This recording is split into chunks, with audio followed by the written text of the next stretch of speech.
தனுசு ராசியில் பிறந்தவர்கள் அவர்கள் வாழ்க்கையில் நன்மையும் காரிய சித்தியும் பெற எந்த தெய்வத்தின் எந்திரத்தை வைத்து வழிபட வேண்டும்?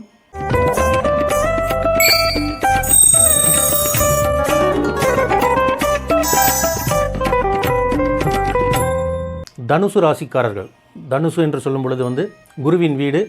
இந்த குரு வீட்டுக்கு அதிபதி தட்சிணாமூர்த்தி. இந்த தனுசு ராசிக்காரர்களுக்கு பார்த்திங்கன்னா நல்ல அறிவு, ஆற்றல் எல்லாமே இருக்கும். ஆனாலும் அவங்களுக்கு மனைவி, பிள்ளைகள், வெளியிடத்திலிருந்து சில பிரச்சனைகள் வரும். ஸோ அதிலேருந்து அவங்க விடுபடுறதுக்கு என்ன செய்யணும் அப்படின்னா குரு எந்திரம் என்று சொல்லக்கூடிய அந்த தட்சிணாமூர்த்தி எந்திரத்தை அன்றாடம் அவங்க வழிபட்டு அதற்கான மந்திரத்தை சொல்லி கொண்டு வந்தால் அவர்களுடைய வாழ்க்கையில் ஏற்படக்கூடிய காரிய தடைகள், பிரச்சனைகள் நீங்கி வாழ்க்கையில் நிம்மதியாகவும் சந்தோஷமாகவும் வாழலாம். முறையாக சுத்தி செய்து அஞ்சனமிட்டு மந்திர உருசக்தி ஏற்றப்பட்ட யந்திரங்கள் தேவைப்படுவோர் ஸ்கிரீனில் தெரியும் நம்பரில் தொடர்பு கொள்ளவும்.